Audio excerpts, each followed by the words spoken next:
안녕하세요. 오늘도 사연 살롱을 찾아주셔서 감사합니다. 저는 올해 72세가 된 분당에 사는 할머니예요. 혼자 있는 여유로운 시간이면 늘 사연 살롱을 들으며 적적함을 달래는데 시대가 많이 변했다고는 해도 막장 같은 시어머니나 남편들도 있고 기막힌 일들도 여전히 많이 일어나네요. 정말 얼마나 고개를 끄덕이고 화를 내며 듣는지 모르겠어요. 재미있게 듣기만 하다가 생각해보니 저한테도 여러분들하고 이야기할 만한 사연이 있어서 이렇게 글을 보내게 됐어요. 바로 제 하나밖에 없는 귀한 사위 이야기예요. 제 사위가 어떤 사람인지 한번 들어보시겠어요? 벌써 15년 전에 저 세상으로 간 제 남편은 생전에 한 회사에서 성실하고 묵묵하게 근무한 사람이었어요. 저는 그 회사 근처에서 식당을 오래 했고요. 남편이 야근하거나 일찍 출근할 때면 저희 식당에서 뜨끈한 국에 밥을 먹고 집으로 가고는 했죠.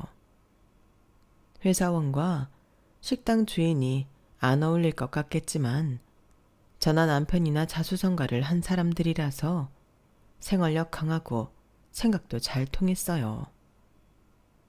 남편의 특기는 잘 버티는 거였고 저는 일을 진행하고 결과를 만드는 걸 좋아하는 사람이었어요. 그런 둘이 만났으니 양쪽 집안에서 결혼에 대해 조금씩 말은 있었어도 뚝심 있게 밀고 나가서 결혼을 하게 되었네요.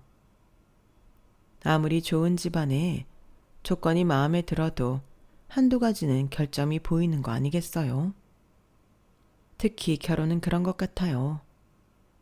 남편 집은 남편 집대로 얌전하고 회사 다니는 며느리를 원했고 우리 집에서도 저랑 같이 식당 일 잘해줄 사위를 찾았지만 이미 서로 눈이 맞은 저희 두 사람한테 통하지 않았어요. 그리고 저희는 큰 탈 없이 잘 살았어요.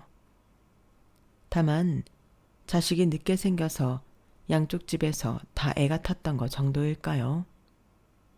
병원에서는 저나 남편 둘 다 문제가 없다고 했는데 아이가 생기지 않아 저는 한동안 식당을 쉬며 몸을 편하게 해보기도 했고 둘 다 한약도 먹고 많은 노력을 했네요.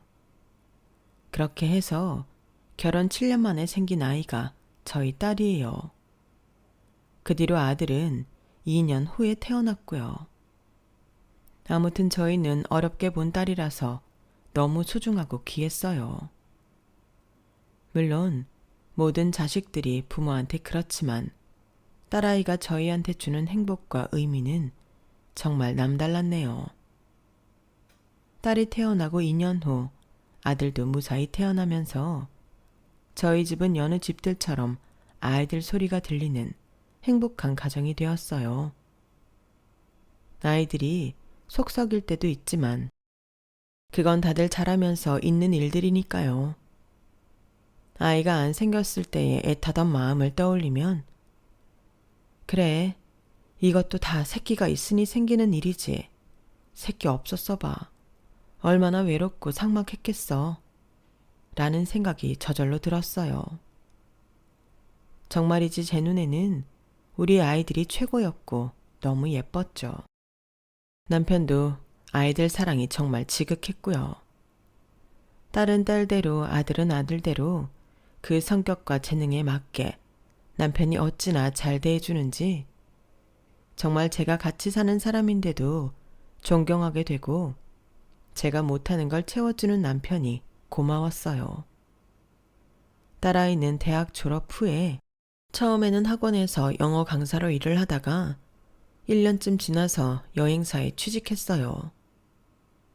원래 여행을 좋아하는 아이여서 남편이 아이 데리고 국내도 해외도 잘 다녔는데 그 영향이 컸던 것 같네요. 거기에서 여행 일정 짜고 사람들 좋아하는 여행 잘 보내주는 게 그렇게 좋다고 하더라고요. 딸이 나랑 남편을 반반 닮았는데 그게 일하는 데에도 그대로 그 성격이 나오더라고요. 딸은 열심히 여행 프로그램을 만들었고 그걸 또 잘 밀고 나가면서 진득하니 견딜 줄도 알았어요. 그래서인지 선배 눈에 들어서 대형 여행사로 스카웃되어 갔고요. 딸이 그 여행사로 팀장을 달고 갔는데 일을 하고 5년 정도 지났을 때 같아요. 저와 남편은 딸이 일에만 정신을 빼앗긴 것 같아 많이 안타까웠어요. 특히 저는 얼른 남자친구 만들어서 결혼했으면 했죠. 아영아, 너 이렇게 일만 하다가 세월 다 보낼 거야? 네가 언제까지 젊을 줄 알아? 다 한때야 한때.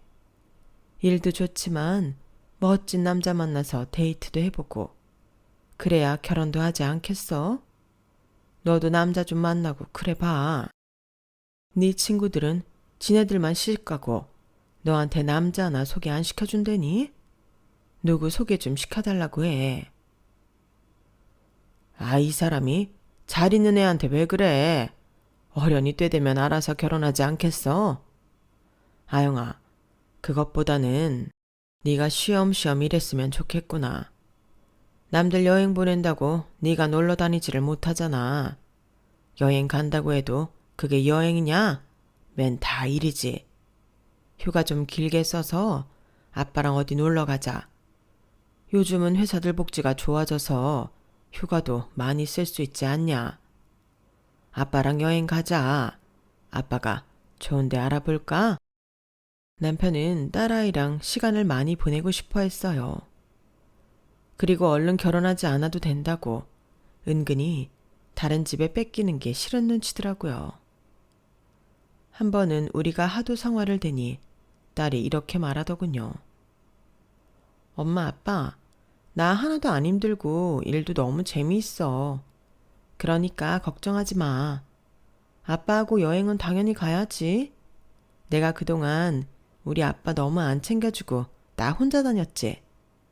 이번 돌아오는 연휴에 연차 붙일게. 가까운 데라도 갔다 오자. 일본 갈까? 아니면 동남아? 아빠가 더 좋은 데로 가자. 그리고 엄마도 나도 엄마 마음 다 알아. 근데 인연이라는 거 억지로 한다고 되는 거 아닌 것 같아. 그러니까 좀 기다려 줄래? 나도 때 되면 좋은 사람 만나지 않겠어? 그리고 딸은 그 말을 정말로 그대로 지켰어요. 제 아빠하고 동남아로 여행을 다녀오더니 그로부터 1년 후에 정말 신랑감을 집에 데려오겠다고 했으니까요. 딸이 한 번도 남자 사귄다는 말을 하지 않았고 그런 낌새도 보이지 않아서 저희는 완전 놀랄 노짜였어요. 아니, 언제 만난 사람인데 결혼한다고 인사시킨다는 거야? 어디서 선 봤니? 아니면 결혼정보회사 같은 데 등록했어? 엄마는 결혼정보회사 돈이 얼만데. 나 운동하러 다니잖아. 거기서 만났어. 헬스 트레이너거든. 딸의 말이 끝나기 무섭게 남편은 질문 공세를 펼치더군요. 뭐 하는 놈이냐? 헬스 트레이너라고 했지? 그러면 체대를 나온 거야? 학교는 어디 나왔대? 고향은 어디냐? 부모님은 다 살아계셔? 연봉은 얼마나 받냐? 헬스 트레이너라고 하면 뭐 시간제 이렇게 일하는 거 아니야? 집은 어디냐? 만난 지 얼마나 된 거야? 하나씩 물어봐. 아빠, 만난 건 1년하고 3개월? 그쯤 된 것 같아. 실은 결혼하게 될지 말지 몰라서 미리 이야기 안 했어. 결혼 생각한 것도 2달 정도밖에 안 됐고. 시간제인 건 아니고 그 피트니스가 그 사람 거야. 그리고 부모님은 안 계셔. 아버지는 어릴 때 돌아가시고 어머니도 2년 전에 돌아가셨대. 지병이 있으셨다나 봐. 그 피트니스장 연예인들도 오고 되게 잘 되는 데야. 아빠 말대로 체대 나왔고 서울에서 태어났다더라. 성실하고 정말 괜찮은 사람이야. 듬직하고 이 정도면 설명이 됐으려나? 저와 남편은 할 말을 잃고 서로를 보기만 했어요. 다른 건 다 그렇다 치고 부모가 안 계신 게 마음에 걸리더라고요. 하지만 생각해보면 어머니는 얼마 전 돌아가신 거고 아버지도 뭐 다른 이유도 아니고 어릴 적 사고로 돌아가셨다고 하니 그걸 뭐라고 할 건 아니더라고요. 저는 제가 장사를 해서 그런지 사윗감이 헬스 트레이너고 피트니스장을 운영하는 게 아무렇지 않았는데 남편은 그게 꽤 못마땅했나 보더라고요. 아니, 그런 거 하는데 관리비며 유지비가 얼마나 들어가는데 우리 아영이 뼈 빠지게 일해서 그거 다 메꿔주는 거 아닌가 모르겠네. 이거 우리한테까지 손 벌리는 거 아니야? 아니, 당신은 만나보지도 않고 왜 그런 생각부터 해? 그 애가 일을 어떻게 하는지 우리가 본 것도 아니잖아. 우리 아영이 좀 잘 사나 싶어 들러붙은 거 아닌가? 걱정이 돼서 그러지 뭐. 당시 남편은 정년 퇴직을 하고 2년쯤 됐을 때였고 저는 그 전부터 확장했던 식당이 정말 잘 되고 있었어요.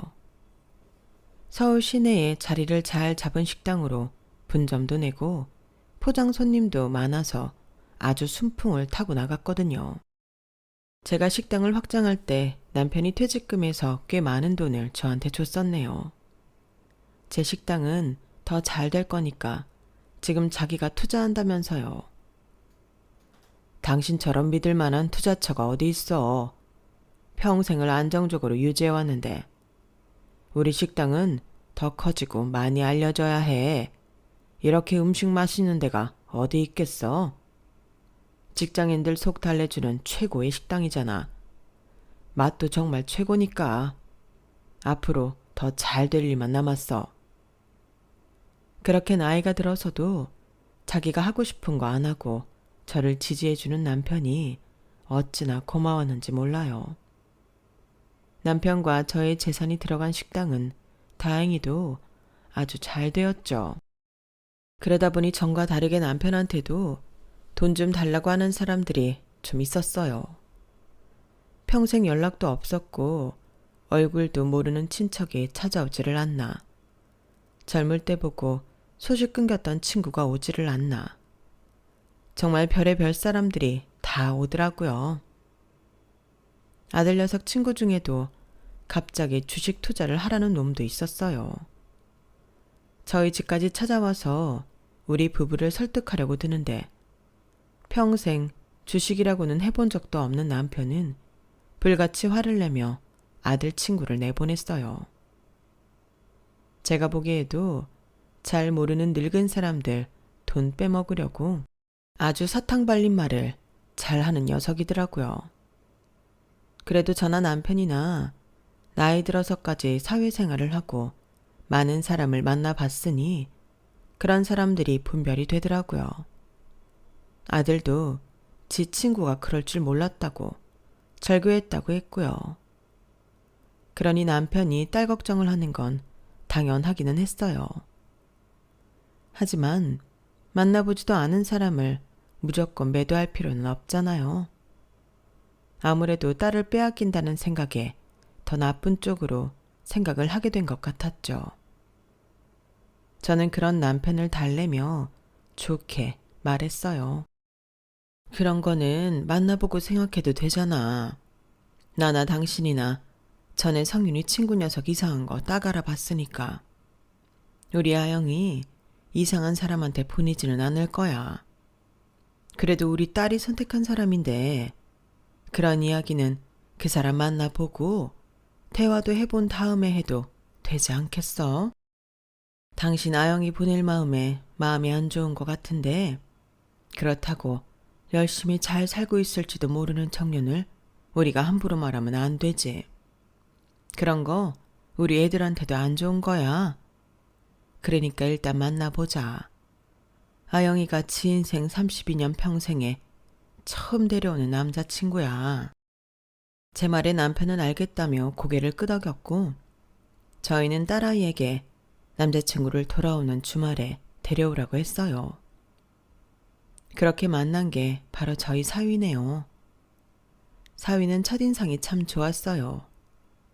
몸에 밴 예절도 좋았고 씩씩하고 활발했지만 어른들 대접할 줄도 알더군요. 첫 만남이었는데 사위는 저희 앞에 반듯하게 무릎을 꿇고 말했어요. 어머님, 아버님, 제가 아이형에 비해 많이 부족하다는 거 압니다.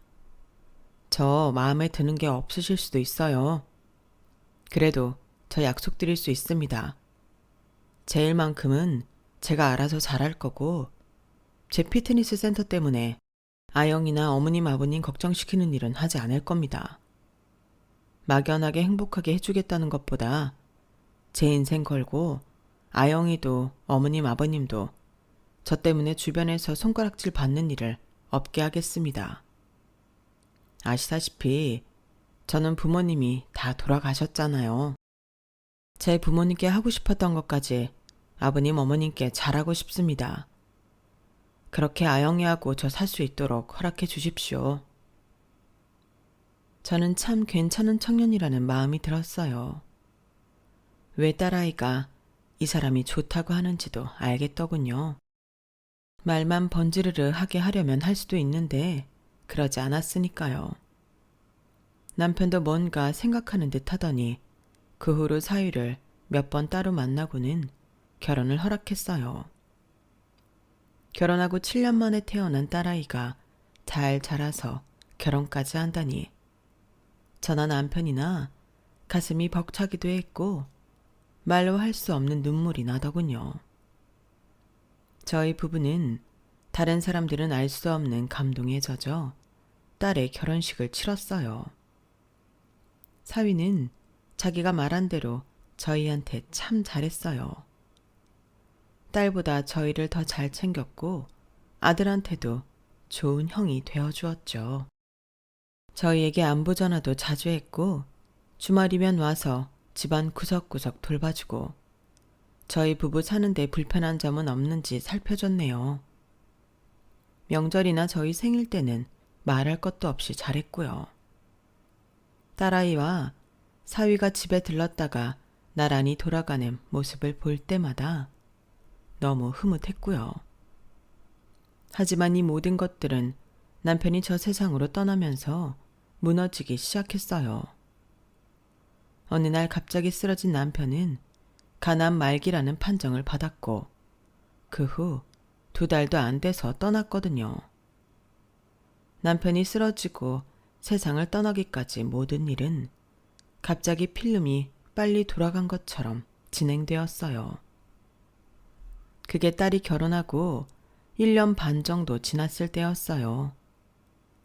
그 후 저는 제정신으로 버티기 힘든 나날을 보냈고 저의 버팀목이 되어준 것은 다름 아닌 사위였어요. 장모님, 제가 앞으로 더 잘할게요. 저한테 기대세요. 그리고 당분간 푹 쉬세요. 가게 일도 좀 놓으시고요. 지금까지처럼 잘 돌아갈 거예요. 걱정 마세요. 그래, 엄마. 엄마 무너지면 나는 어쩌라고. 나 못 살아.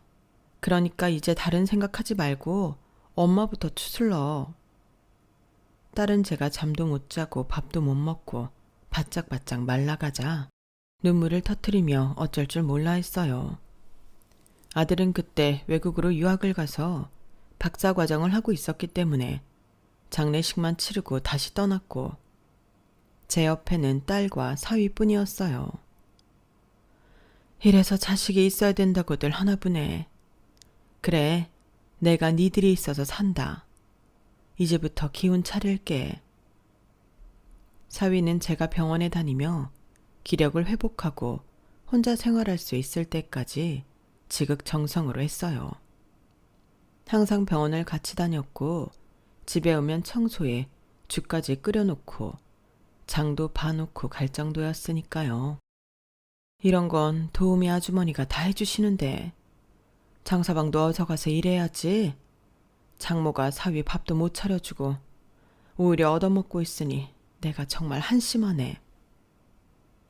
그런 말씀 마세요. 제가 당연히 해야 할 일 하는 건데요. 아무 생각 마시고 그저 얼른 건강해지시는 것만 집중하세요. 내가 이렇게 사위복에 있을 줄 어떻게 알았겠어. 그저 둘이서만 잘 살아줘도 바랄 게 없다 그랬는데. 정말 고마워 장서방. 나 얼른 건강해져서 잘 챙길게. 저는 진심으로 사위한테 고마웠어요.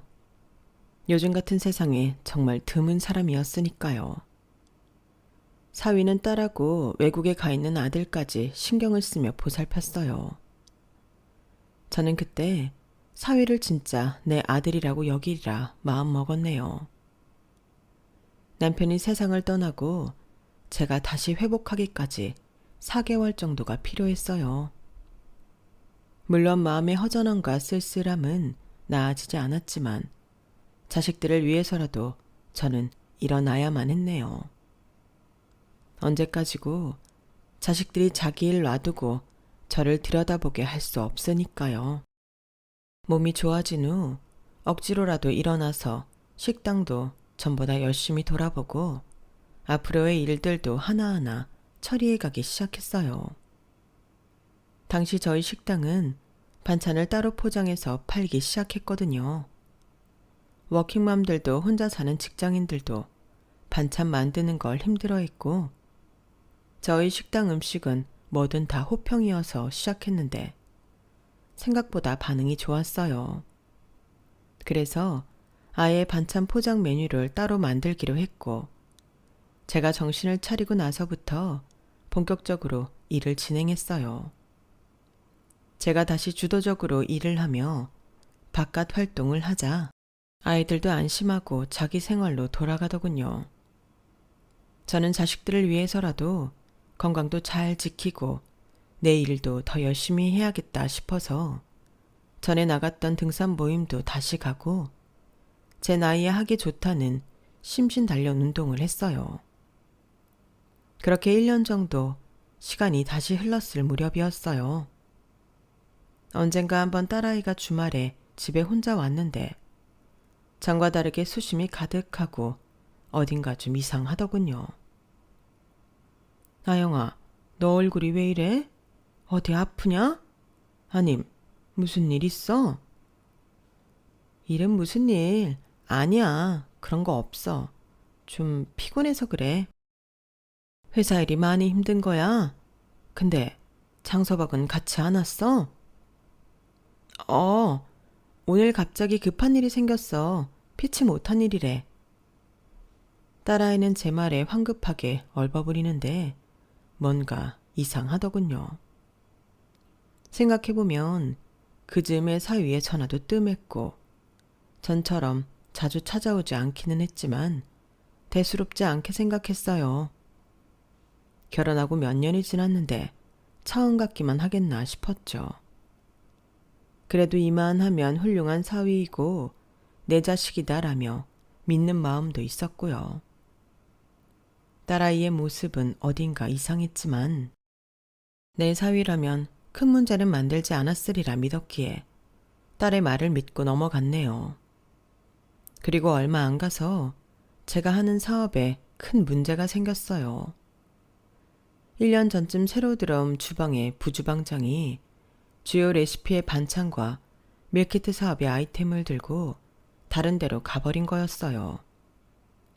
제가 거기서 놓친 게 있다면 반찬도 밀키트도 어떤 법적 보호장치를 만들어 놓지 않았다는 거였어요. 사실 반찬이라는 게 다 비슷하고 만들려면 누구든지 만들 수 있으니 크게 신경 안 썼던 게 있었어요. 그리고 밀키트에 대해서는 제가 주방 사람들을 믿었기 때문에 차차 특허 등록 같은 걸 하면 될 거라 편하게 생각한 게 있었네요. 부주방장은 나가면서 주요 인력들도 몇 배 갔더군요.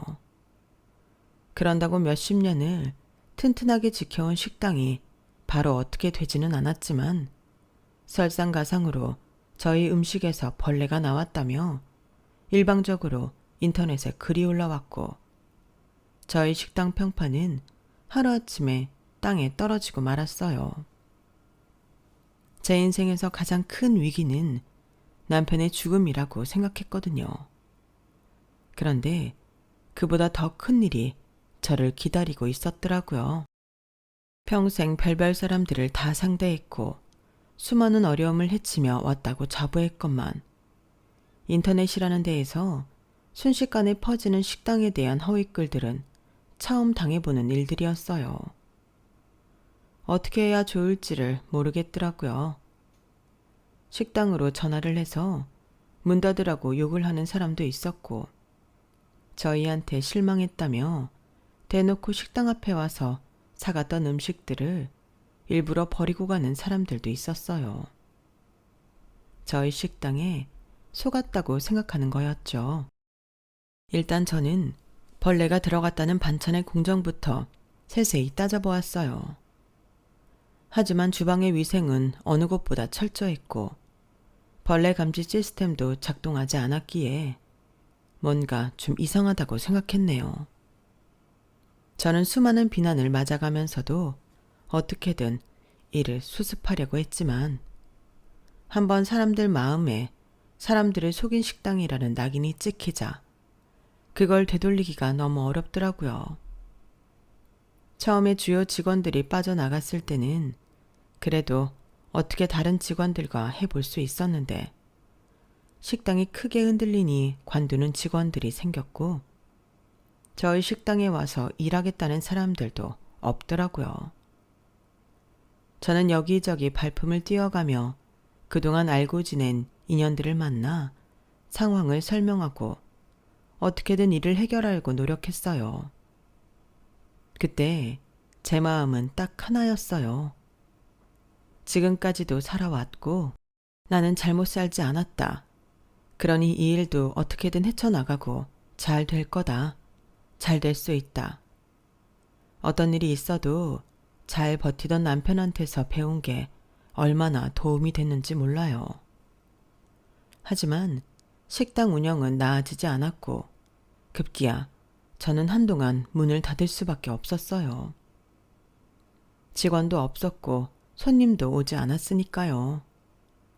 그 사이에도 저희 식당에서 있지도 않았던 일들까지 글들이 올라오며 매도하는 일은 계속되었지만 저는 그런 일들을 어떻게 손써야 좋을지 몰랐어요.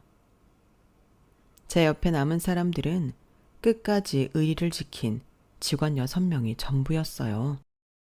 저는 일단 그들이 한동안 먹고 살 수 있게 퇴직금 개념으로 돈을 주었죠. 그랬더니 다들 한사코 퇴직은 없다며 제가 다시 일어날 때까지 돕겠다는 거였어요. 정말 눈물이 왈칵 쏟아지지 뭐예요. 여러분, 마음은 잘 알겠는데 그래도 당신들도 먹고 살아야 하잖아요. 지금 식당은 언제 폐업 신고를 해도 이상하지 않을 지경인데 이 돈을 안 받고 뭘 하겠다는 건 있을 수 없어요. 사장님, 저희는 사장님이 그동안 어떻게 해오셨는지 너무 잘 알아요. 그런데 이렇게 퇴직이라뇨. 저희가 다른 일을 하면서라도 사장님을 도울게요. 퇴직이라는 말만은 하지 말아주세요. 저희는 사장님이 식당 다시 일으키실 수 있다고 믿어요. 속에서 뜨거운 것이 올라오며 목이 메었어요. 저는 겨우 울지 않으며 말을 했네요. 그럼 이렇게 합시다. 이 돈은 제가 여러분한테 보너스로 주는 거예요. 알았죠? 제가 여러분 퇴직시키는 거 아닙니다. 나중에 일을 못하고 돈 못 받은 기간 월급까지 다 쳐서 줄 거예요. 대신 이 돈 받고 여러분도 살궁리 하세요. 그러면서 저도 도와주세요. 그렇게 저는 직원들에게 돈을 주고 집으로 돌아왔어요. 한동안 식당은 제대로 운영할 수가 없었기에 저는 잠시 쉬면서 다시 시작할 수 있는 방안을 모색해야 했어요. 폐업을 한 상태나 마찬가지인 식당이지만 가게를 빼지 않았기 때문에 임대료는 매달 나가야 했어요. 분점 3곳 중 2곳은 그만두겠다고 해서 그렇게 처리했지만 한 곳만은 끝까지 버텨보겠다더군요. 그런 와중에 정말 고마웠던 건 건물주들이었어요. 저와 오랜 인연을 이어온 건물주들은 임대료를 몇 달 받지 않고도 괜찮다며 저를 오히려 걱정해줬어요. 세상의 쓴맛이 가장 클 때 저는 사람들의 베푸는 손길도 가장 많이 느낀 것 같네요. 하지만 여기서 끝이 아니었어요. 정말 충격적인 일이 저를 기다리고 있었거든요. 그건 다름 아닌 제 딸의 이혼이었어요. 딸아이가 느닷없이 짐을 챙겨 집에 온 날은 잊을 수가 없네요. 형편없이 마르고 거칠해진 얼굴로 돌아온 딸을 본 저는 정말 입을 다물 수가 없었어요. 생전 본 적 없는 침울하고 어두운 딸의 모습에 저는 사위한테 분노를 느꼈죠. 갑자기 이렇게 된 거 아니지? 왜 말 안 했어? 어? 엄마도 힘든데 무슨 말을 해. 그냥 이렇게 됐어. 미안해, 엄마. 정말 미안해. 딸은 식당 때문에 힘든 저한테 한마디도 할 수 없었던 거예요. 제 식당에 어려움이 닥칠 즈음부터 사위가 이상해졌다더군요. 집에도 늦게 들어오고 어떤 날은 아예 들어오지도 않고요. 딸한테 말을 하지 않는 건 물론이고 관심도 없어졌다고 해요. 그러더니 어느 날부터인가 이혼을 요구했다네요. 나한테 마음이 없대. 이제 내가 싫어졌대. 쳐다도 보기 싫대. 어떻게든 붙잡아 보려고 애썼는데 나한테 제발 질질 끄지 말고 자기 놓아달라는데 무슨 말을 더 하겠어. 제가 신경을 못 쓴 사이 딸아이는 혼자 커다란 짐을 짊어지고 끙끙 앓고 있었던 거죠. 이래서 부모는 평생 자식을 위해 울타리가 되어줘야 하는구나. 저는 절실히 깨달았네요. 그래도 저한테도 그렇게 잘하던 사위가 변했다는 게 믿기지 않아서 딸 몰래 사위를 찾아갔네요. 사위는 피트니스 센터에도 있지 않았고 벌써 오피스텔에서 혼자 나가 살고 있었어요. 겨우 그 오피스텔을 알아내서 찾아갔더니 사위는 쌀쌀맞게 이렇게 말을 하는 거였어요. 제가 아영이한테 잘하고 장모님한테 잘한 거 다 처가가 돈이 있으니까 그랬던 거예요. 이제 저한테 한 푼 도움 안 되는 처가 뭐 좋다고 보고 삽니까? 평생 제 짐이 될 텐데요. 그러니까 다시는 찾아오지 마세요. 저는 정말 마음이 무너져 내렸어요. 제일 믿고 있었던 사위가 이런 사람이었다뇨. 저는 제가 느낀 충격보다 딸아이가 걱정이 되더군요. 딸이 얼마나 상심이 컸을지 상상도 되지 않았어요. 저는 어떻게든 딸의 정신을 잘 붙들어야겠다고 생각해서 딸을 세심히 보살폈어요. 미국에서 자리를 잡고 살던 아들은 매달 저희에게 생활비를 보내주었고 지 누나가 이혼을 했다는 말에 분노해서 당장이라도 한국에 와 사위랑 한판 하겠다는 걸 제가 겨우 뜯어 말렸어요. 그러지 마. 그런다고 돌아오는 거 아니잖아. 그 사람은 거기까지였던 거야. 우리는 나쁜 감정 만들지 말자. 그거 다 우리한테 돌아오는 거다. 얼마 안 가 저는 딸아이가 임신을 했다는 걸 알고 한 번 더 사위를 찾아보았지만 사위는 아예 저희한테 연락을 끊고 이사까지 하고 피트니스 센터도 다른 사람한테 넘기고 모습을 감췄더라고요. 마지막 기대를 품고 찾아보았건만 정말 너무 큰 배신감을 안겨준 사위가 처음으로 밉다는 생각이 들었어요. 그때까지는 어떻게든 그 사람을 이해하려고 했는데 그랬던 제가 바보 같았죠. 저는 식당도 일단 제쳐두고 딸아이를 지켜야 했어요.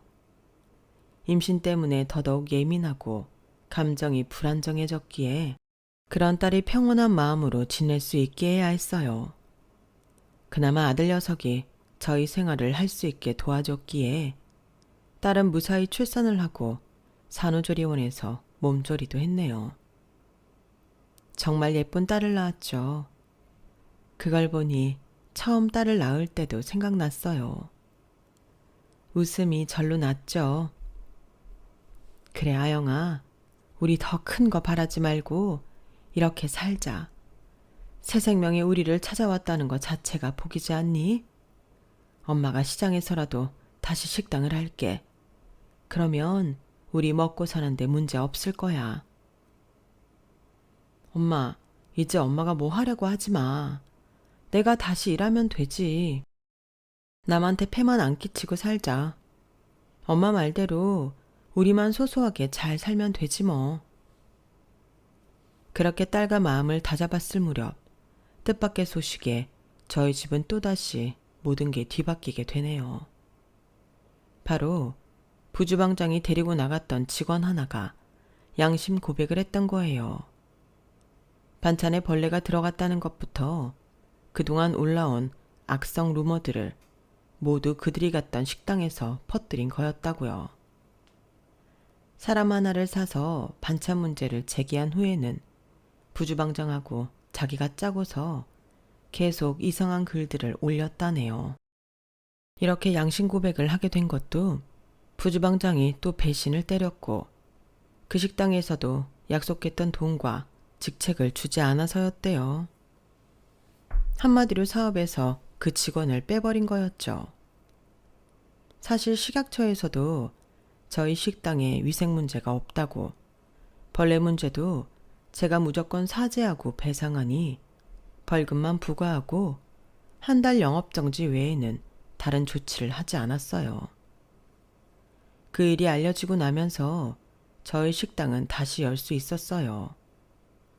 손님들이 찾아왔고 미안했다며 사과하는 사람들도 있었어요. 저를 도우려고 했던 직원들은 적극적으로 이 일을 알렸고요. 오히려 전보다 더 많은 사람들이 찾아왔는데 거기에는 끝까지 버티며 장사를 해준 분점의 도움이 컸어요. 저는 다시 밀키트 사업을 해야겠다고 마음먹었어요. 그 당시 배송받아서 먹는 사람들이 많아졌기 때문에 저는 분명 이게 된다고 믿었거든요. 그러면서 분점 사장님을 저와 공동 사장으로 했죠. 너무나 고마웠어요. 끝까지 저를 믿어줬으니까요. 그렇게 저는 늦은 나이에 다시 일어났고 말도 안 되게 장사도 잘 되고 밀키트도 잘 팔렸네요.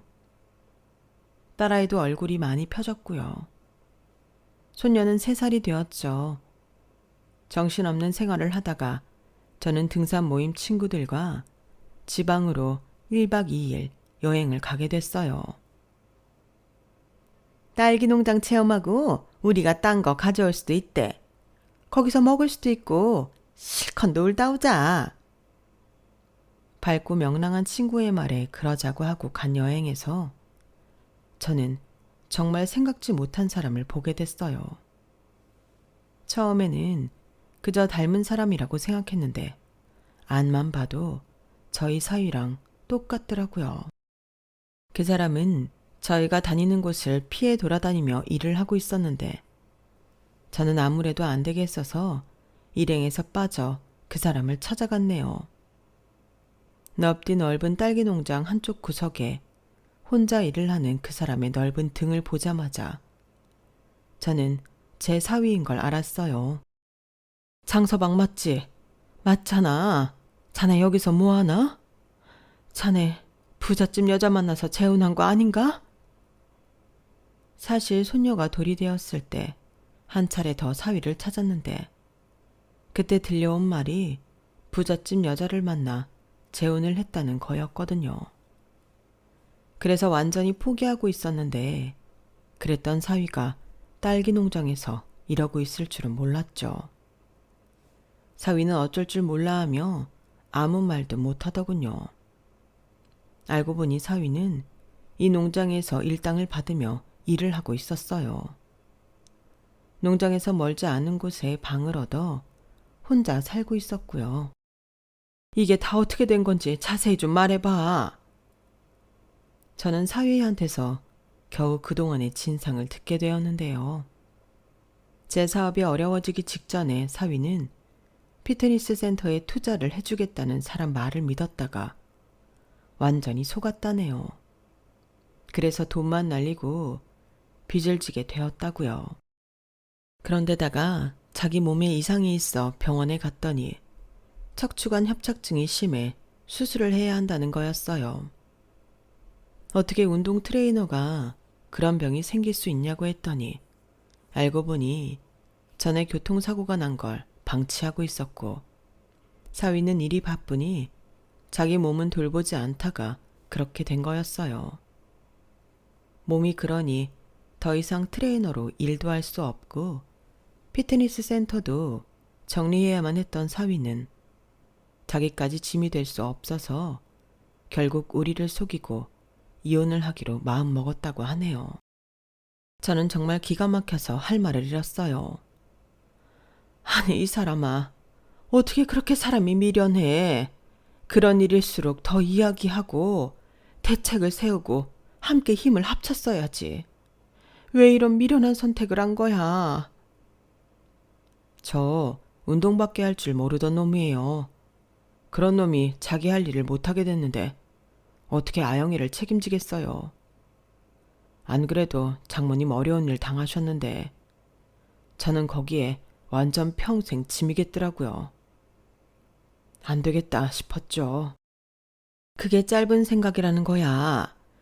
인생 길고 길어. 어떻게 될지 모르는 거야. 나만 해도 그래. 누가 다시 이렇게 일어설 수 있을 거라 생각했겠어. 제 말에 사위는 놀라서 저를 보더니 잘 됐다며 진심으로 축하해 주더라고요. 이렇게 마음씨 바른 사위가 그동안 혼자 고생했을 걸 생각하니 너무 딱하고 안 됐더라고요. 저는 사위와 많은 이야기를 했고 사위는 제 딸한테 굉장히 미안해했어요. 그때 딸이 임신한 줄 몰랐는데 혼자 아이 키우느라 고생했겠다며 볼 면목이 없다더군요. 집으로 온 저는 며칠 고민을 한 끝에 이 이야기를 딸에게 전했고 그 말을 들은 딸은 펑펑 울더군요. 저와 딸은 다시 사위를 찾아갔어요. 손녀도 함께요. 장민우 씨, 예인이 아빠? 딸아이가 울며 사위 이름을 부르자 사위는 놀라서 저희를 보기만 하더군요. 딸이 손녀를 사위 품에 안겨주자 사위는 자기 딸을 안고 통곡을 하며 울었어요. 미안하다 아영아, 미안해. 우리 딸, 아빠가 너무 바보 같지? 바보 맞네. 가족들을 그렇게 못 믿고 이렇게 혼자 나와 몇 년을 고생하다니 바보 맞아. 어떻게 이렇게 됐다고 이혼할 생각을 해. 그게 정말 나를 도와주는 거라고 생각했다니 실망이야. 딸은 사위의 품에 안겨 펑펑 울며 원망 아닌 원망을 퍼부었고 저 역시 눈물을 흘릴 뿐 아무 말도 할 수 없었어요. 그 후 저와 딸은 사위를 설득해서 딸기 농장 생활을 청산하게 했고 서울로 올라오게 했어요. 그리고 사위한테 식당에서 일을 배우라고 했죠. 처음에는 홀 매니저를 맡기겠다고 했더니 한사코 사양하더라고요. 아닙니다. 저 식당 일은 하나도 몰라요. 밑바닥부터 배워서 올라가겠습니다. 그게 장모님 믿고 버텨준 직원들한테도 도리 아니겠어요? 차근차근 가르쳐 주세요. 열심히 하겠습니다. 사람이 너무 바르고 융통성이 없으니 그런 큰 짐을 혼자 감당하겠다고 도망까지 쳤지. 앞으로 다시는 그러지 말게. 또다시 그러면 그때는 정말 나 자네 안 볼 거야. 나 없으면 자네가 아영이 지켜줘야 되지 않겠어? 그러려면 물리치료도 꾸준히 받으러 다니고 건강관리도 잘하고. 사위의 등에는 수술 자국이 남아 있었는데 그걸 볼 때마다 어찌나 마음이 아프던지요. 딸기 농장에서 몸을 혹사해서 여전히 등에 통증을 달고 있던 사위는 그때부터 병원도 꼬박꼬박 다니고 식당에서 일도 열심히 했어요. 결론적으로 저희 딸과 다시 합친 사위는 지금까지 아주 잘 살고 있네요. 제 후계자가 되기에 손색이 없을 만큼 일도 잘하고 있고요. 소녀도 무럭무럭 자라서 유치원에 들어가 친구도 많이 사귀었어요. 딸아이는 지금 제 식당에서 사위와 같이 일하고 있고요. 제 남은 바람이라면 이제는 큰 문제 없이 제 딸과 아들이 인생 평탄히 사는 것이랍니다. 긴 이야기 들어주신 분들 감사드리고요. 저는 이렇게 이야기 마칠게요. 항상 건강하세요. 여러분, 사연 댓글에 응원과 현명한 조언 부탁드려요. 좋아요와 구독은 저에게 큰 힘이 됩니다.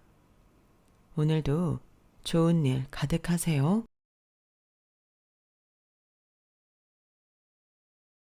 안녕하세요.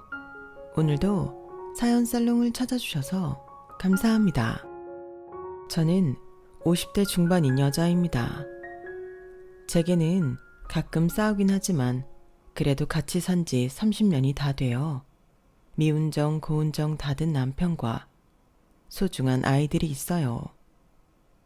젊을 때는 가족들을 위해 필연적으로 할 수밖에 없는 희생이 참 어렵고 힘들게만 느껴졌는데 시간이 지나고 나이가 들어보니 제 곁에 남는 건 정말 가족뿐이더라고요.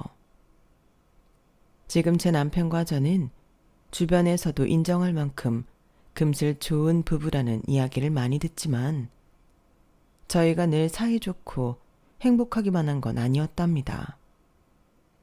그게 사실 저희 사이의 문제였던 건 아니고 대부분의 부부들이 그렇듯 열의 9은 시댁 문제가 좀 섞여 있었어요.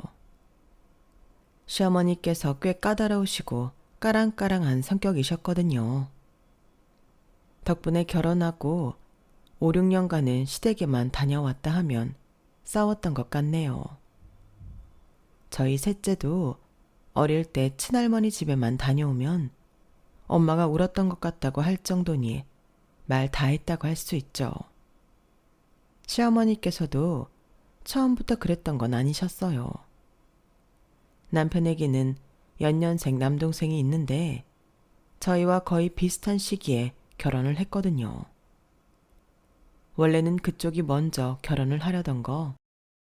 어차피 양쪽 다 결혼 생각이 있으면 형부터 하는 게 맞다는 시어머니의 가치관 덕분에 저희가 생각보다 결혼을 일찍 하게 됐고 6개월 뒤쯤 텀을 두고 도련님께서 결혼을 하셨어요. 처음 딱 결혼을 하고 나서는 시부모님 두 분 다 저에게 굉장히 호의적으로 잘 대해주셔서 저도 남편과 딱히 시댁일로 싸울 일은 없었어요. 그런데 동서와 함께한 첫 명절 때부터 뭔가 묘하게 분위기가 달라졌다는 걸 감지하게 됐죠. 첫째야, 네가 그래도 이 집안에 먼저 들어왔으니 네 동서 좀 잘 챙겨주거라. 네 일 저 일 시키려고 하지 말고 솔선수범해서 상도 차리고 좀 하렴. 그 말을 듣자마자 전 어안이 벙벙했어요. 동서가 들어오기 전엔 당연히 집의 며느리라곤 저밖에 없었으니 솔선수범이고 뭐고 할 거 없이 똑같이 일을 할 생각이었거든요. 그런데 하시는 말씀은 꼭 제가 동서가 들어오면 일을 시키려고 기다렸다는 듯이 말씀하셔서 좀 당황스럽더라고요. 엄마, 이 사람이 어디 그럴 사람으로 보이세요? 무슨 말씀을 그렇게 하세요? 아니, 그게 아니라 괜히 우리 귀한 의사 며느리 고생시킬까봐 그러지. 평소에 아픈 환자들 치료해준다고 얼마나 힘들겠니? 사실 이렇게까지 훌륭한 일을 하는 사람들은 집안일을 시키면 안 되는데 그러자니 니네가 불만일 것 같아 이러는 거야. 네, 맞아요. 동서는 그 시절에 정말 귀해도 너무 귀한 의사 며느리였어요. 요즘 세상에도 의사는 여자보다 남자가 더 많은데 저 젊었던 시절에는 얼마나 드물었을지 상상이 되시죠? 저처럼 평범한 직장의 가정주부의 며느리보다 더 자랑스러워하고 예뻐하실 거라는 건 불보듯 뻔한 거라 도련님이 결혼하기 전부터 예상은 했어요. 그래도 저도 나름 그 시절에 4년제 대학교를 졸업했고 집에서도 장녀라고 결혼할 때 이런저런 지원들을 해줬기 때문에 부끄럽거나 위축이 될 이유가 전혀 없다고 생각했어요. 하지만 어머님께서는 막상 의사 며느리가 들어오니 저와 비교가 되시는지 끊임없이 저희를 저울질 하시더라고요. 아우, 역시 뭘 해도 똑똑한 애들이 잘한다고 밥상에 수저를 놔도 우리 의사 며느리가 아주 각을 딱딱 맞춰서 예쁘게 올려두네. 너도 좀 보고 배워라. 아주 이 식탁 청결한 것 좀 봐. 기분이 다 좋다 정말. 어머님은 동서에게 잘 보이면 뭔가 콩고물이라도 떨어질 거라고 생각하신 건지 열심히 상차린 제 기분을 깎아내리면서까지 한 것도 없는 동서를 치켜 세워 주시더라고요. 의사 며느리는 명절에 집안일을 많이 하면 본업에 무리가 간다는 둥 말 같지도 않은 소리를 해가며 동서 비위를 맞추는 동안 저만 주방에 남아 땀 닦아가며 일을 했어요. 그렇게 고생 실컷 하고 안 들어도 될 소리를 들어가며 상을 차려놓으면 어이없는 이유로 동서가 칭찬을 받는 시기였죠. 저도 그러면 안 되지만 이렇게 시댁에서 스트레스가 쌓이면 돌아가는 차 안에서 남편에게 괜히 한 소리 하게 되더라고요. 남편은 남편 나름대로 어머님 몰래 주방에 들어와 저를 열심히 도와줬고 같이 고생을 했으면 고생을 했지 잘못한 것은 조금도 없는데 괜히 남편의 어머니라는 이유로 남편까지 미워 보이더라고요. 나도 엄마가 당신만 죽어라 고생시키고 당신한테만 듣기 싫은 소리 하는 거 알아서 너무 미안해. 그래서 나도 내가 할 수 있는 최선을 다하고 있는데 여기서 뭘 더 어떻게 해. 내가 아무리 중간에서 당신 편 들고 엄마한테 뭐라고 해도 엄마가 도저히 듣질 않으시는데. 나도 당신이 뭘 어쩔 수 없다는 걸 아는데 그래도 나도 화가 나는 걸 어떡해. 당신 어머니는 왜 그러냐고 따질 곳이 당신밖에 없잖아. 나도 정말 억울해. 의사 며느리 귀한 거 알겠고 나도 정말 동서 대단하다고 생각하는데 굳이 나랑 비교하실 것까진 없잖아. 나한테는 남편 내조 잘해줄 참한 여자면 다 된다고 며느리로 마음에 쏙 든다고 하실 땐 언제고. 의사 며느리가 더 좋은 건 알겠는데 티 좀 그만 내셨으면 좋겠어. 미안해 여보. 내가 다 사과할게. 엄마한테도 한 번 더 말씀드려 볼게. 나도 정말 미치겠다. 미안해. 남편에게 화낼 건 아니라는 걸 알면서도 남편에게 화를 내고 남편은 남편대로 억울해하면서도 제 심정을 헤아려 주겠답시고 제 마음이 풀릴 때까지 사과를 하고는 했어요. 지금 생각해보면 그래도 그 시절을 버틸 수 있었던 건 옆에서 저를 잘 어르고 달래준 남편 덕분이었던 것 같아요. 형님, 음식 그만하세요. 아유, 동서, 내가 안 하면 음식을 누가 해. 어머님이 동서 일하는 거 안 좋아하시는데 나라도 해야지. 형님이 그러시니까 어머님이 자꾸 형님한텐 그래도 되는 줄 알고 일 시키시는 거 아니에요. 형님, 형님도 그냥 간호조무사 자격증 따서 병원 들어오세요. 제가 아는 원장님 많으니까 일자리 소개시켜 드릴게요. 여자라고 집에서 집안일만 하면 같은 여자끼리도 저렇게 무시한다니까요. 아니야.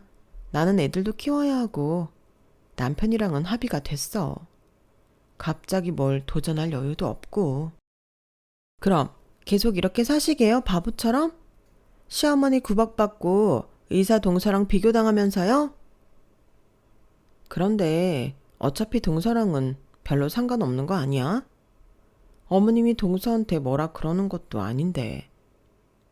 그냥 형님이 바보같이 사는 게 불쌍해서 그래요. 저는요, 저희 엄마께서 어린 시절에 시댁만 가면 친할머니께 구박받는 거 보고 결심했거든요. 절대 시댁에서 무시 못할 만한 여자가 돼야지 하고요. 형님네 어머니는 시집살이를 안 하셨나 봐요. 그럴 리가. 그땐 우리 때보다 더 심할 때잖아. 많이 봤지. 이유 없이 구박당하는 모습. 네?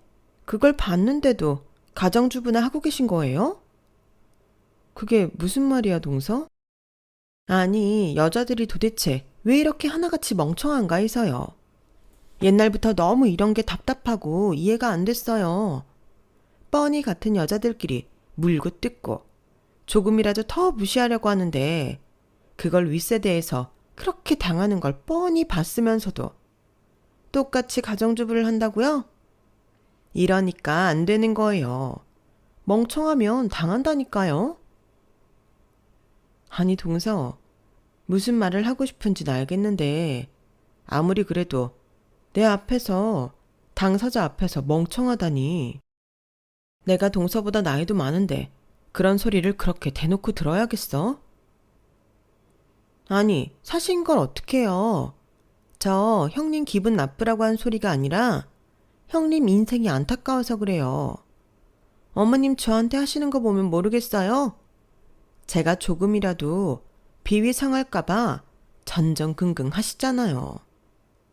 제가 이 직업으로 더 좋은 부잣집에서 선보라는 제안도 많이 들어왔는데 왜 이 집에 시집 왔는지 아세요? 저는 저보다 잘난 집에 가서 무시받기 싫거든요. 그래서 꿀릴 거 하나 없는 이 집에 시집 온 거예요. 인생 좀 편하게 살고 싶어서요.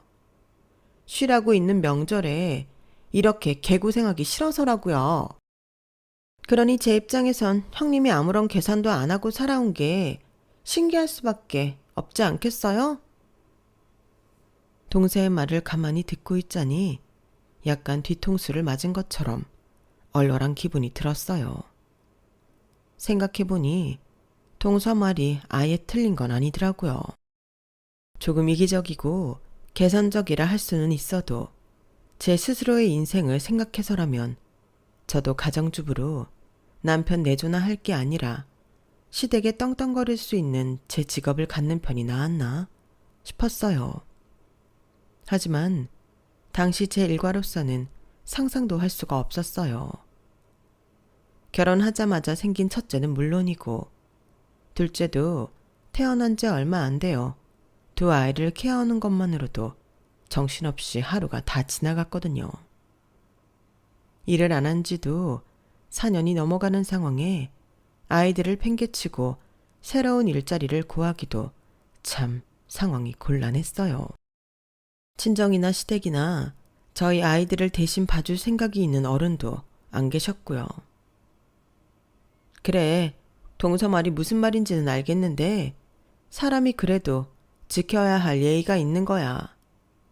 동서는 워낙 똑똑하니 자기 앞가림 잘하고 살아왔을지 몰라도 나는 가정이 생기면 희생은 불가피하다고 믿고 살아왔어.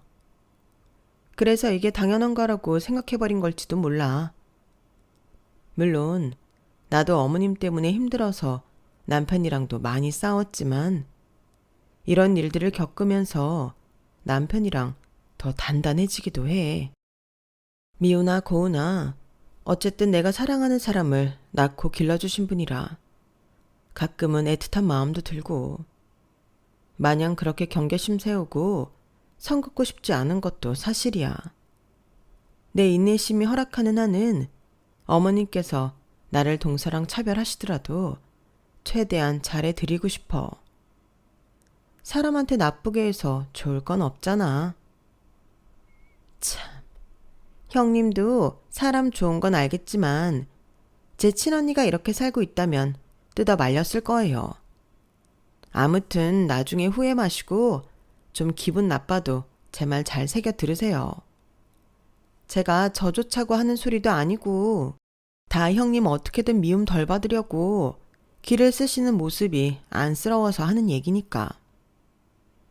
그래, 내 걱정은 마, 동서. 저를 위해서 하는 말이라곤 하지만 동서의 태도나 말투, 뉘앙스 등은 저를 무시하는 시어머니와 다를 바가 아무것도 없었어요. 하지만 가치관이 이렇게까지 다른 사람에게 제 이야기를 더해봐야 아무 소용도 없을 것 같아 동서랑 이야기하는 건 관뒀죠.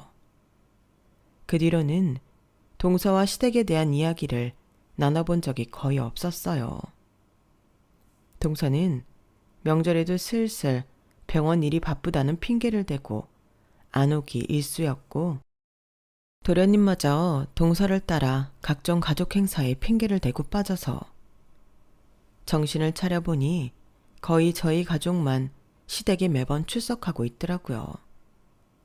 그쯤 되면 정신을 차릴 법도 한데 어머님은 여전히 의사 동서에 목을 맸어요. 도련님이 다니던 직장을 때려치우고 나서는 더 심해졌죠. 엄마, 저 직장 그만뒀어요. 아니, 갑자기? 멀쩡하던 직장을 왜? 상사가 너무 스트레스 받게 하잖아요. 솔직히 제가 이 돈 받고 여기서 이렇게까지 굴러질 이유도 없는데 어느 날 갑자기 화가 나더라고요.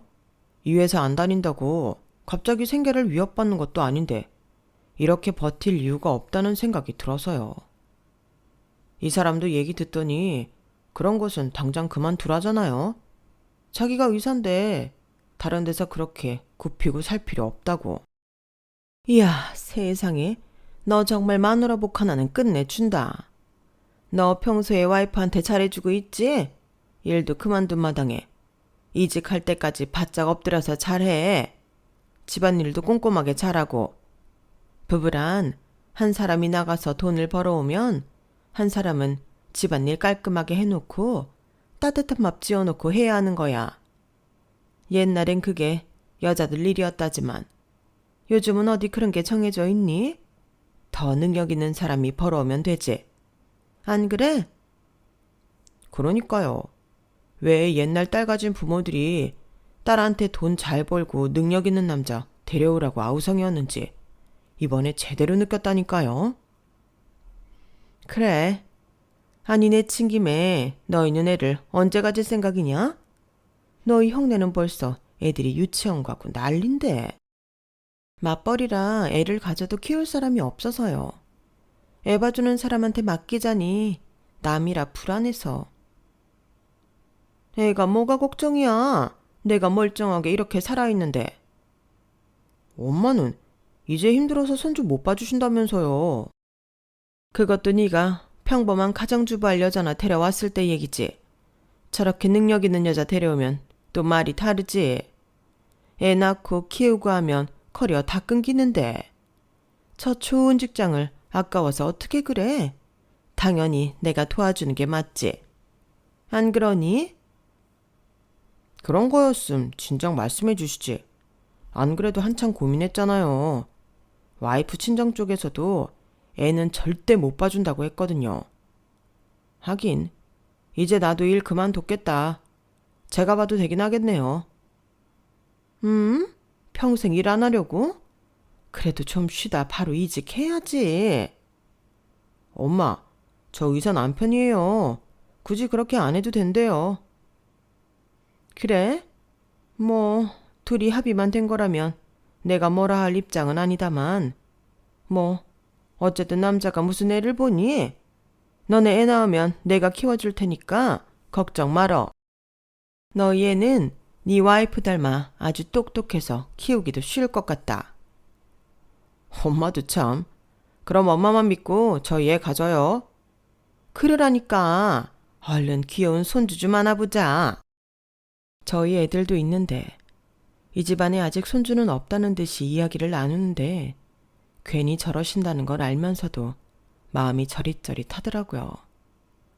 대놓고 저를 차별하는 발언들에도 점점 익숙해지는 듯 했어요. 남편이 몇 번 뭐라고 하니 아예 남편 없는 자리를 골라서 저러시는데 속이 너무 투명하게 보여서 나중엔 화도 안 나더라고요. 그래도 어머님이 저럴 때마다 한 가지 위안이 됐던 건 아버님만은 제 편이라는 점이었어요. 당신은 괜히 쓸데없이 첫째 며느리 앞에서 무슨 그런 얘기를 해. 아니, 내가 뭘요?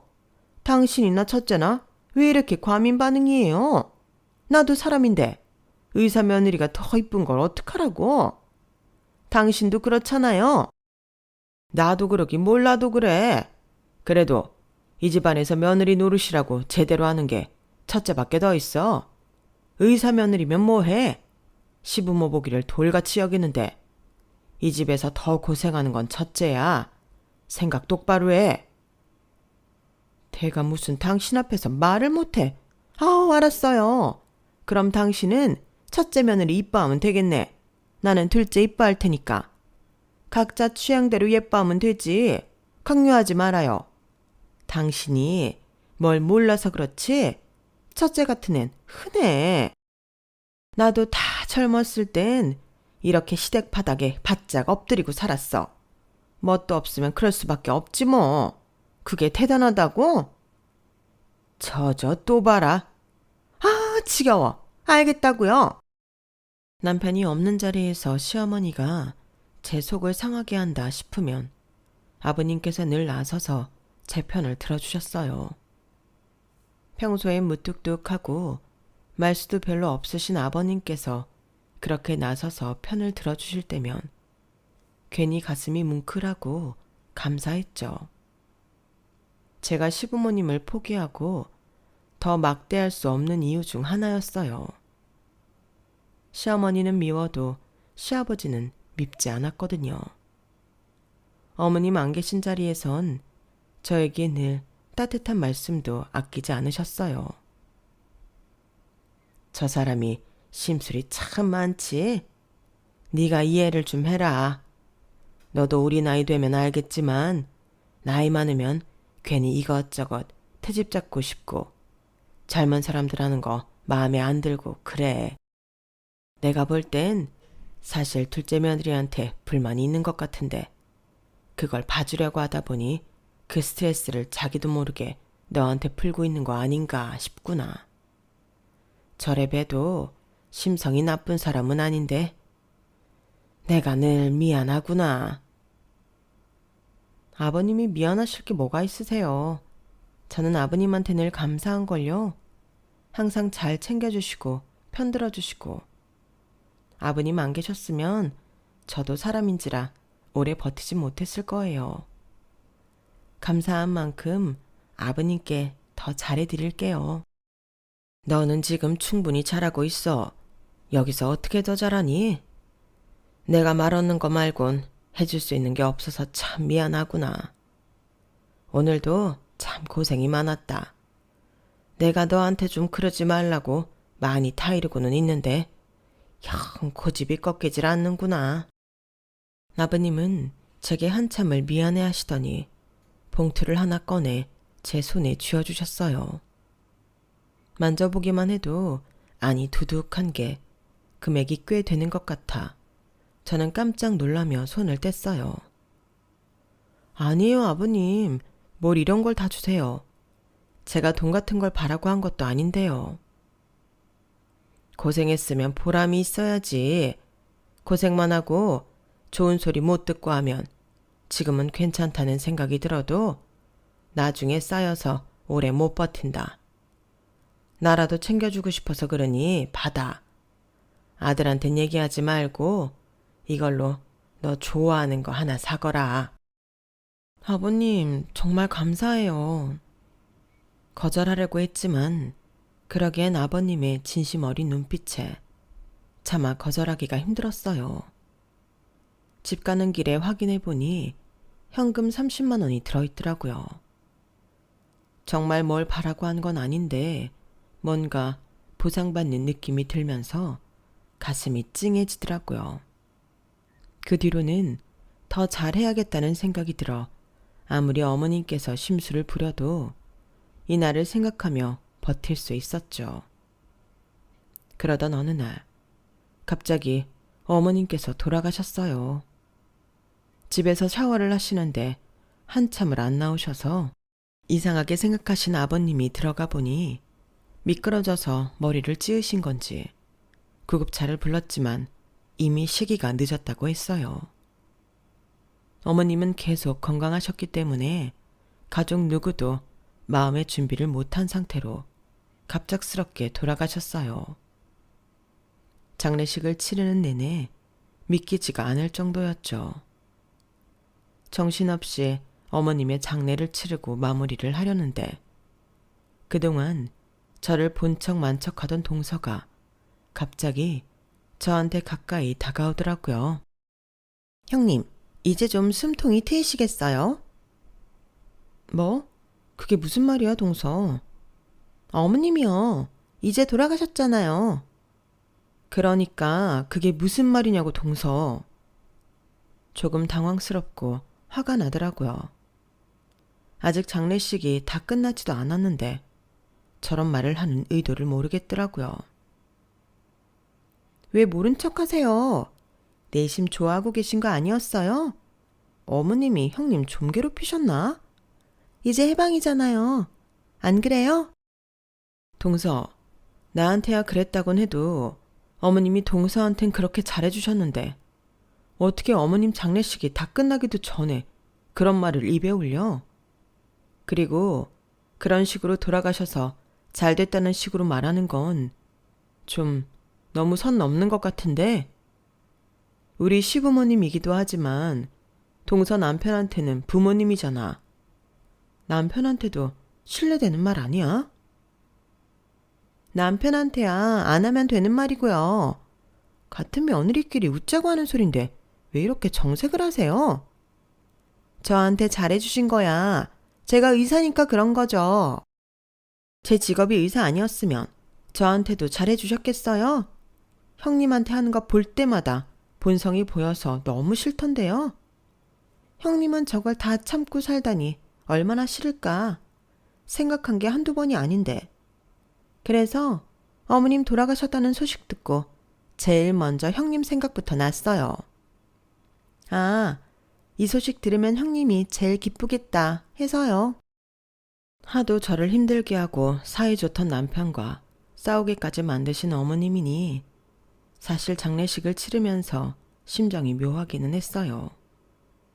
남편이 참 슬프겠다. 우리 부모님이 이렇게 갑작스럽게 돌아가시면 어떡하지?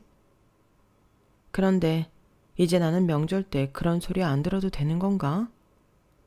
도무지 실감도 안 나는 생각들이 꼬리를 무는데 그조차도 남편에게 너무 미안한 생각들이라 머릿속에서 털어버리려고 노력했어요. 그런데 마치 제 마음을 다 안다는 듯 건방지게 구는 동서 꼴이 어이가 없더라고요.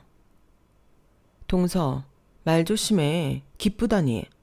아무리 그래도 내가 사랑하는 내 남편의 어머니야. 아무리 날 못살게 굴어도 돌아가시는 것보단 사시는 게 낫지. 동서, 지금 말실수 엄청나게 하고 있는 거야. 집안 어른이 돌아가셨다는데 그런 말이 나와?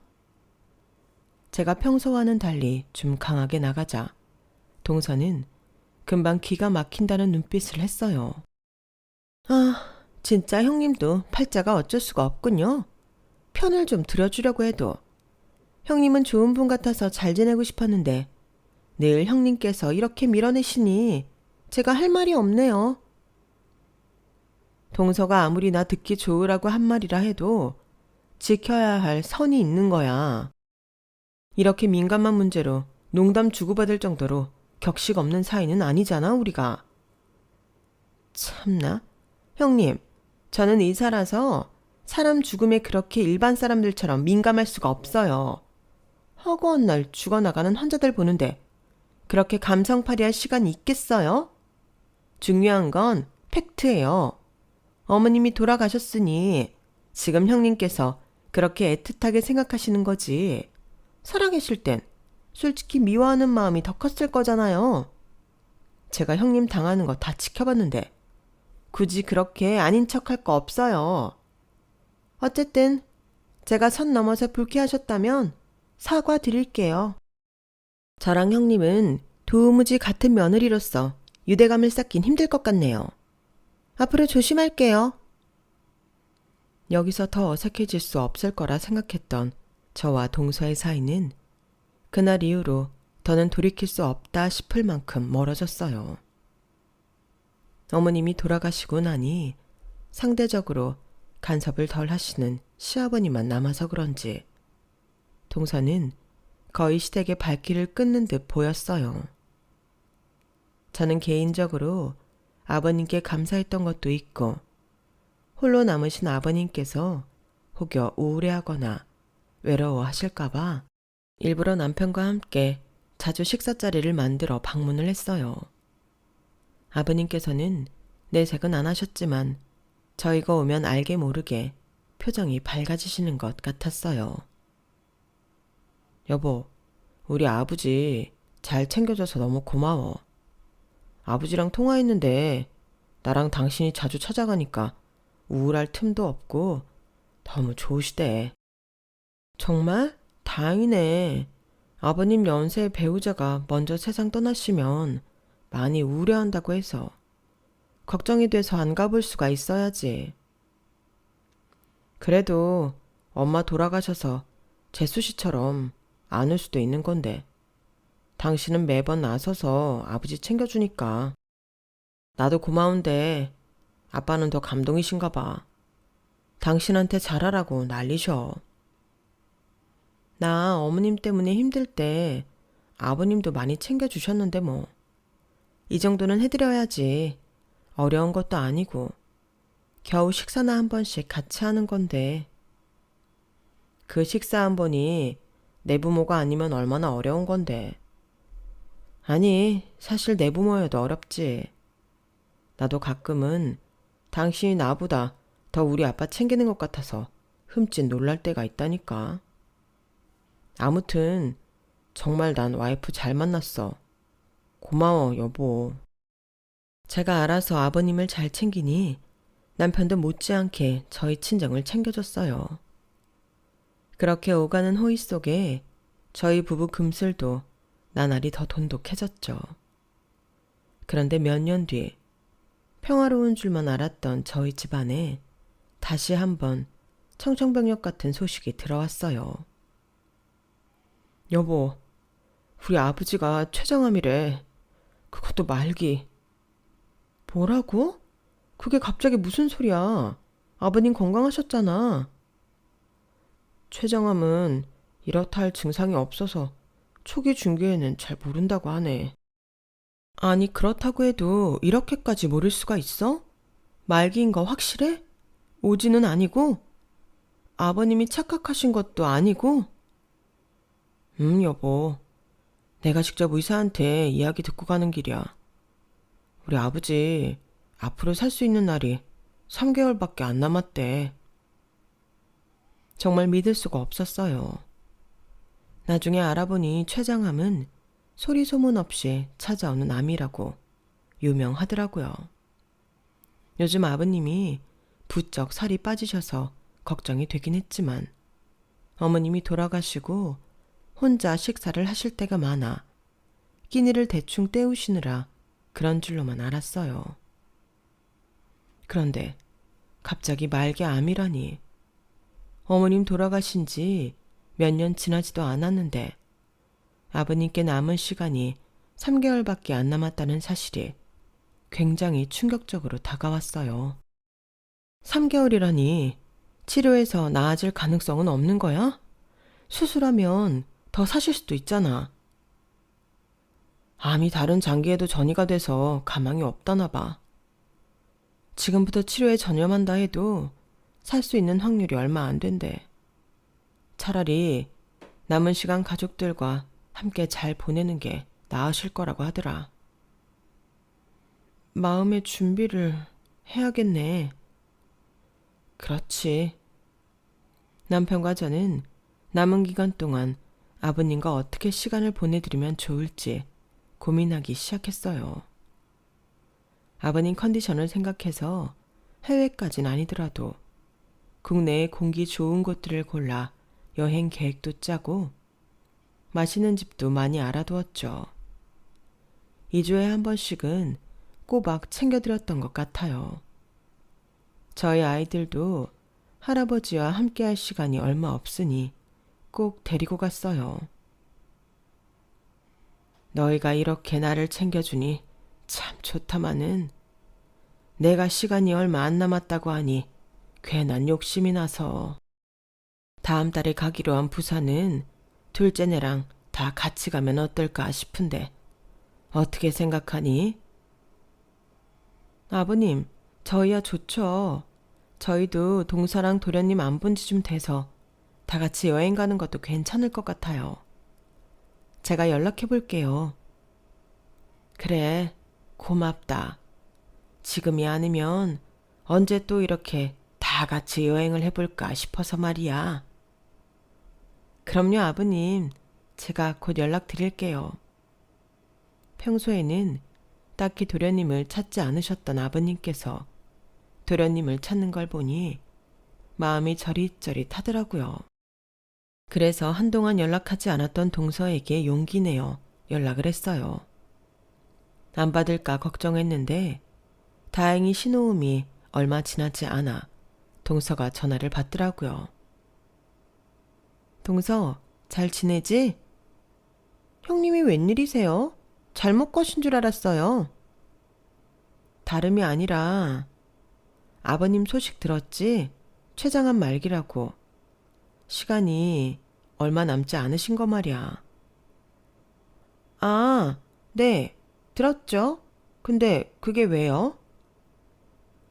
참, 아버님 편찮으시다는 얘기를 하는데 그게 왜요라니. 동서도 한결같더라고요.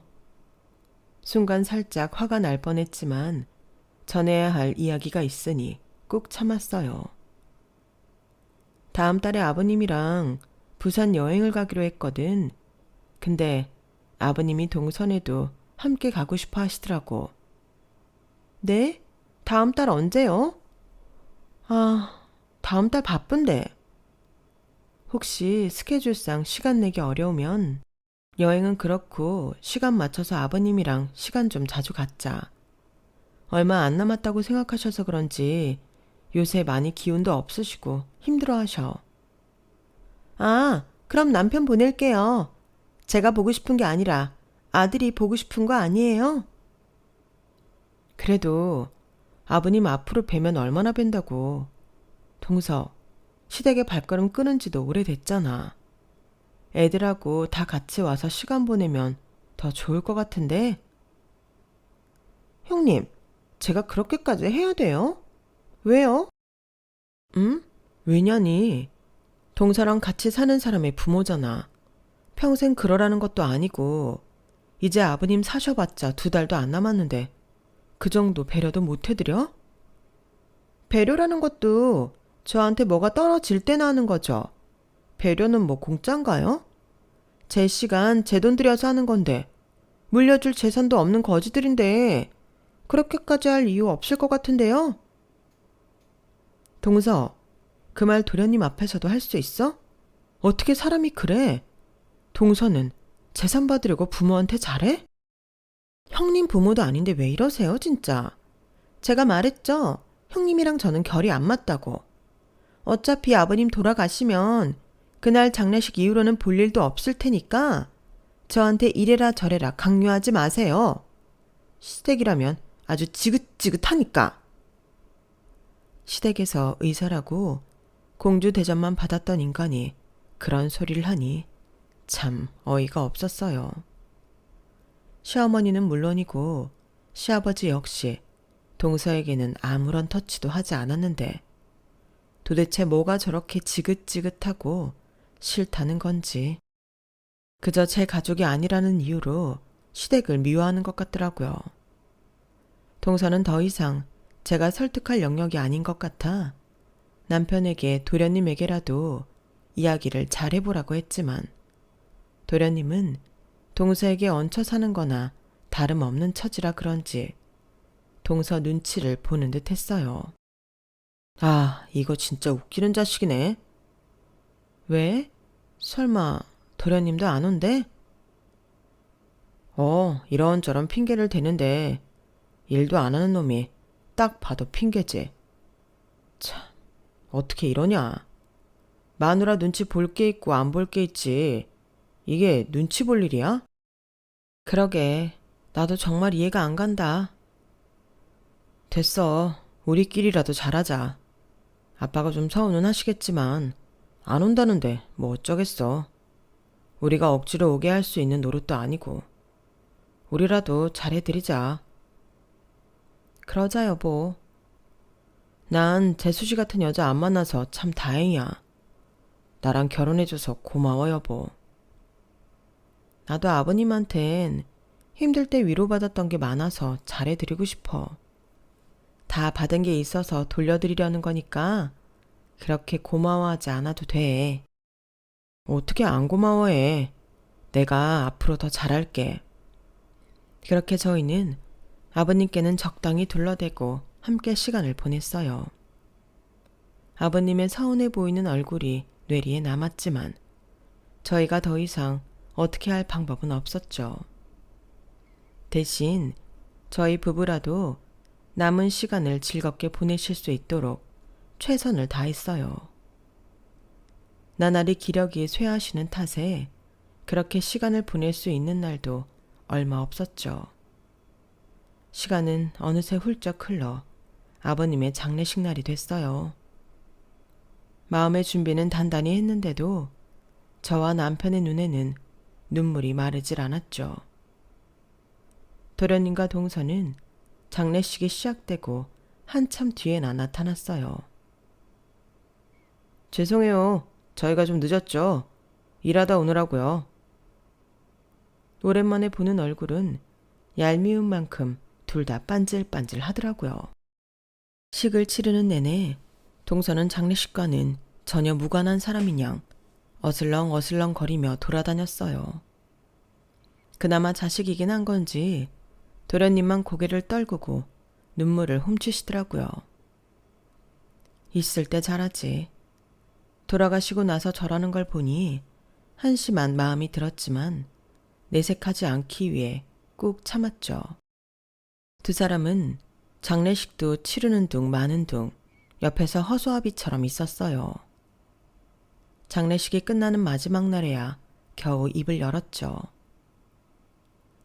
아우, 엄마 돌아가셨을 때 해보긴 했지만 이게 진짜 보통 일이 아니네. 그쵸, 형수님? 다 끝났다고 금세 싱글벙글해진 도련님을 보니 제가 본 눈물은 뭐였나 싶었어요. 보통 일 아니긴 한데 딱히 한 것도 없어 보이는데 그렇게 말씀하시니 좀 당황스럽네요. 어차피 앞으로 볼 일 없을 것 같아 할 말은 했더니 도련님과 동서가 눈을 크게 뜨더라고요. 한 게 없다니. 이때까지 같이 밤새워 장례 치르는 건 못 봤어요? 무슨 말을 그렇게 섭섭하게 하세요, 형수님? 아버님 돌아가시기 전에 시간 좀 내달라니까 그게 그렇게 어려웠어요? 동서야 그렇다 치고 도련님은 올 수도 있는 거였잖아요. 아버님은 저희 보는 마지막 날까지도 도련님 못 본 지 오래된 것 같다고 하셨는데 정말 해도 너무하신 거 아니에요? 저도 모르게 참고 있던 말들이 터졌어요. 마지막이라고 생각하니 더 그랬나 봐요.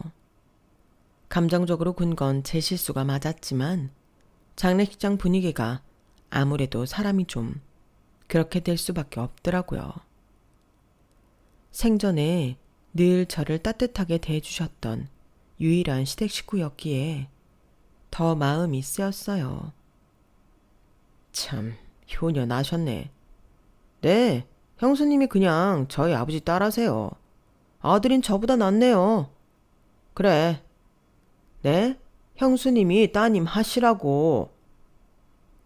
제가 감정적으로 나오니 본인도 감정이 상한 건지 도련님이 세게 맞받아치더라고요. 야, 너 형수한테 그게 무슨 말버릇이야? 됐어. 어차피 돌아가신 마당에 그 얘긴 꺼내서 뭐해? 저런 놈이랑 말도 섞지 마, 여보. 그때였어요. 장례식이 마무리되면 아버님 유언을 전한다고 변호사분이 찾아와 기다리고 계셨거든요. 그분께서 저희 대화를 조금 떨어져 듣고 계셨는지 갑자기 다가오셨어요. 제가 지금 유언을 전해드려야 할 것 같은데 그래도 괜찮을까요? 네? 아, 네, 그러세요. 갑자기 끼어든 탓에 당황스럽긴 했지만 유언의 내용은 더 당황스러웠어요. 저희나 도련님이 결혼할 때도 집에 딱히 재산이 없다고 하셔서 아무것도 없는 줄 알았는데 알고 보니 아버님께서는 서울의 작은 아파트 2채에 경기도 쪽에 땅까지 보유하고 계시더라고요. 남편도 아버님께서 남기신 재산을 듣고 눈이 휘둥그레졌어요. 도련님과 동서 역시 마찬가지였고요. 그런데 더 놀라운 건 그 유산을 도련님과 동서에게는 한 푼도 남기지 않으셨다는 거였어요. 아버님께선 서울 아파트 한 채를 남편에게 물려주고 나머지 한 채와 땅은 저에게 물려주겠다고 하셨더라고요. 저는 유언장 내용을 직접 확인하고도 믿기지 않아서 여러 번 읽었어요. 하지만 변호사분이 말씀하신 그대로였죠. 동서 역시 기가 막혔는지 제 손에 들려있던 걸 빼앗아 읽어보더니 분에 못 이겼는지 유언장을 그 자리에서 찢어버리더라고요.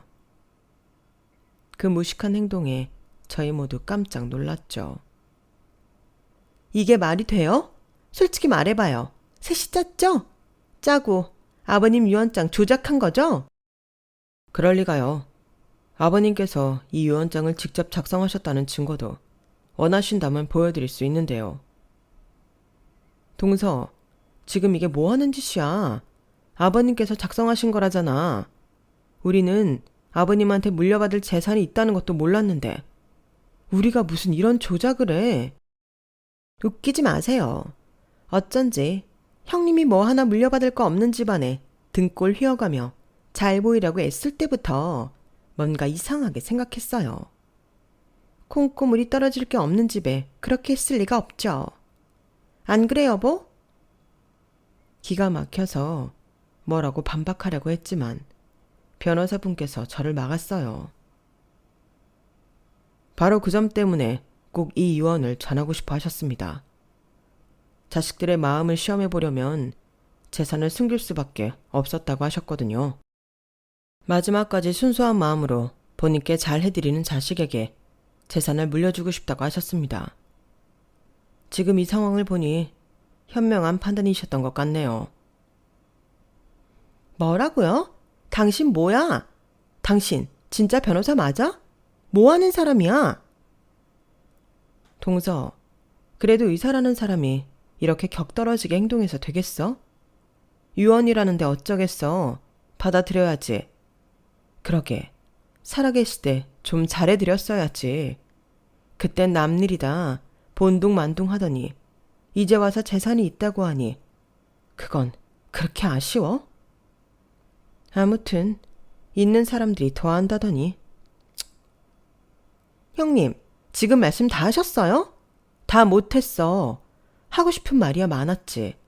이제 와서 해봤자 무슨 소용인가 싶다만 어쨌든 이제 우리 볼 사이도 아닌데 내가 뭐하러 입 아프게 말해. 나도 동서 같은 사람이랑은 상종도 하기 싫으니까 우리 이제 모르는 사이인 셈 치자고. 원래 그래 왔던 것처럼. 저는 남편 손을 잡고 그 자리를 나와버렸어요. 분에 못 이겨 발을 동동 구르는 동서와 어쩔 줄 몰라 하는 도련님을 보니 참 속이 시원하더라고요. 이런 걸 보면 아버님께서 옛날부터 자식과 며느리들을 다 파악하셨나 싶기도 했어요. 뭘 바라고 잘해드린 건 아니었지만 이런 일이 생기니 제 노력들이 다 보상받은 느낌이더라고요.